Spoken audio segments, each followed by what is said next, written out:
Hello, it's Steve here from Sci-Fi Funk, and today we are going to look at full control over two oscillators. So to pull up the two oscillators, what I'm doing here is I'm setting the same value on line 1 and the same value on line 2. So for example, a sawtooth wave combined with a square wave. There may be two waveforms here, but because it's the same one and there's no difference in delay to playing it, it's effectively just one. Okay, on the real synth you can actually set this to 0, so you won't have to fudge it like we are here, but nevertheless should be almost identical. What we've also done is we've set the filter envelopes for both waveforms now, because we're now opening up the second section here, which applies to the line 2, and both amplitude envelopes to just on-off, the simplest possible envelope. We have taken off any ring modulation or noise modulation. We're set to line 1 plus line 2. We are polyphonic, and yes, that's a good point. There is a vibrato one for interest later as you hold the note down, but there's no detuning. So this should sound, if we put this back to a sawtooth, just like one sawtooth. Let's see what it sounds like. Yes, of course, I've got the reverb on as well, which makes it sound nicer. But I would say that sounds pretty much like one. The vibrato is perhaps colouring it slightly, making it harder to detect. No, to my mind, that sounds actually like more than one waveform in unison with ever such a slight delay.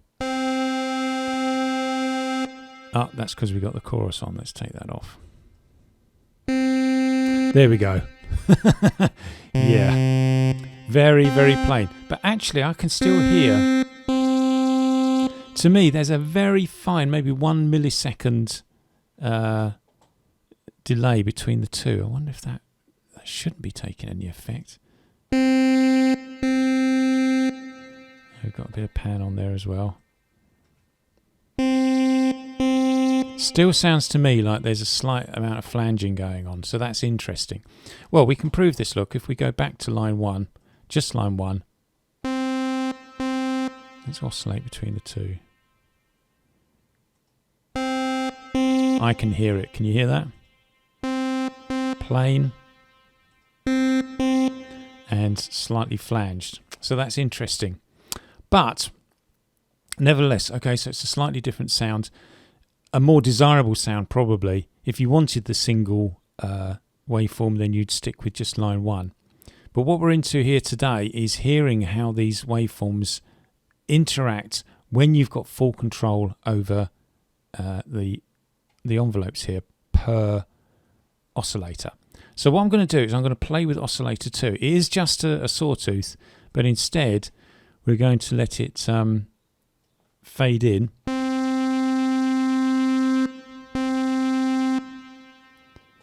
Actually, what I can do here is take this out.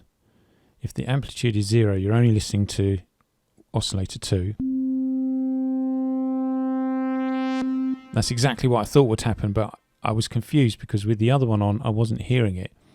Where do you start to hear it? Let's put that one about halfway. Still hear it there. Now let's stick it on full.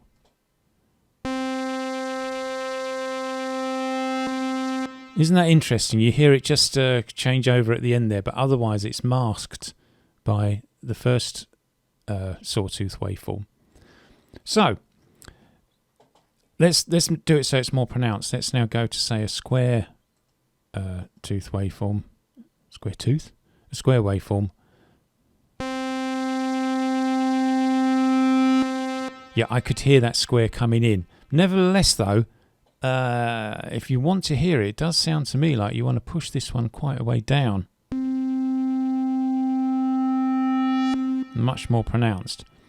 Now let's make it smoother here, so you can see the envelope that we've created. It's going to take a bit of time to get up to the peak and then take a bit of time to drop down again.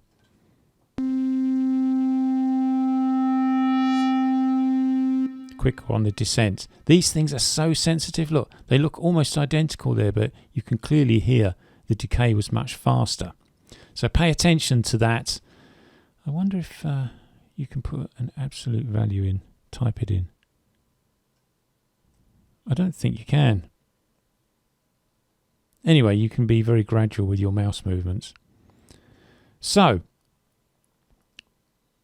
where to go next? How long is this recording? About 5 minutes 35. Yes, I wanted to run through the different waveforms. So that's a combination there on the same octave with a saw and a square.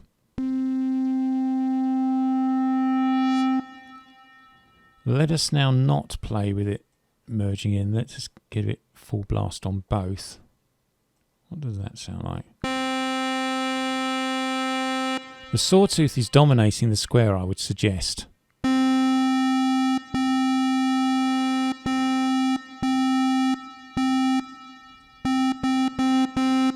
Somewhere around 76%, 75% probably, is where you get a mix. So that's quite interesting.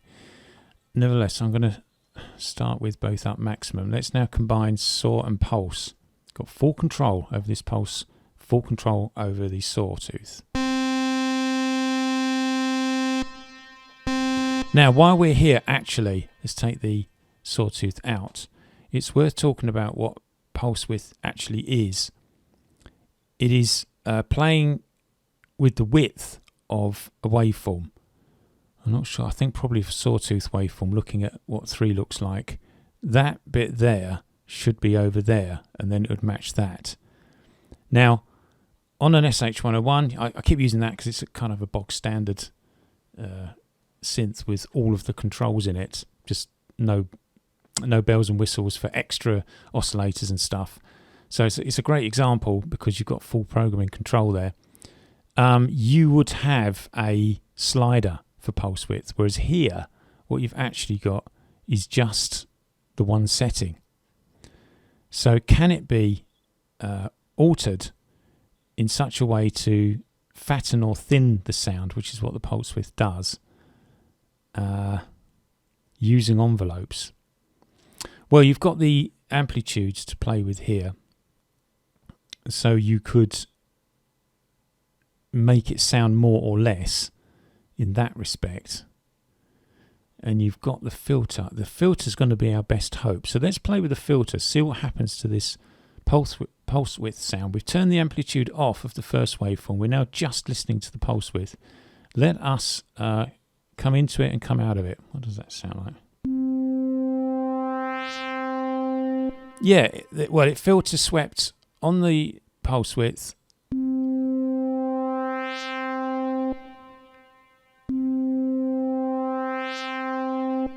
I'm just listening to hear whether it's more or less pulse width. I don't think it is. I think you just got the one setting there. So that is a minus to this synth. Never mind, let's press on. Let us now. Let's just listen to the double sine by itself. Full control now. Very exciting. Wow, that was very, very raspy, wasn't it? Nasally. Now, how does that compare with the sine wave of the sawtooth just from the first envelope, the first oscillator? So I'll take this one down. Oh, put that one up. Oh, it's much sharper and raspier. So probably putting the two together, what I'm trying to do, I'm trying to find a sweet spot. I probably want to filter sweep this. So let's bring that up and then down. There you go. Now to my ears, correct me if you feel differently, that is almost doing a bit like what pulse width does. Very interesting. And that's on the double sine. So the last one we're going to finish with, we're not going to cover the resonance ones because they deserve attention all by themselves. We'll go to the saw pulse to finish with here. Let's listen to it by itself, full on. Take that down, up. This is a saw pulse. So they've given pulse width on the sawtooth. Oh, so what was that pulse width? Must have been on a square wave before then. Oops, I got that wrong. Sorry about that. Anyway, so at least you've got a pulse width per basic waveform. I mean, you can have others. You can have triangle, and I can't think of any others, but there are others. So we basically got full on saw, full on square, cut back square, cut back saw. So let's do the same trick then. Let's match that with a sawtooth up there. It is 1 and 5. Let us now mix them together and make that filter sweep.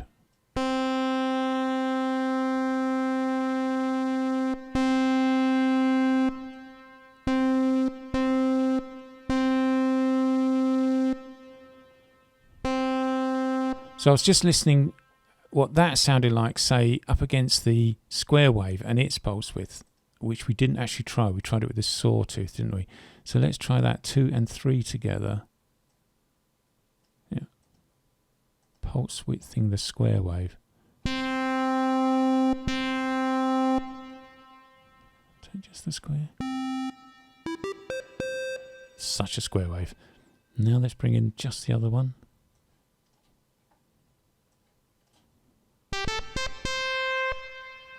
I'm sweeping on it. Full on. Wow. It's like a totally different sound. It came from the same waveform. This is all happening live here. I thought I'd discover it whilst you discover it with me. So there you go. Quite a lot of combinations just with the first 5 there without even getting into the resonance.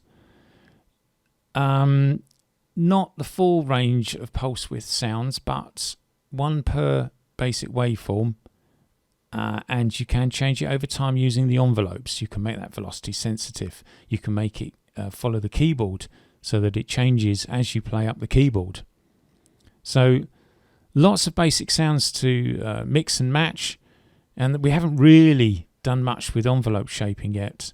Perhaps we'll do that next time. I'll think about what's the untypical things perhaps that you might not think about for the next lesson. Well, thank you for joining me. We've gone a couple of minutes over. I'll leave it there. Please like and subscribe if you're interested in more of this stuff, and I'll see you next time at sci-fifunk.com.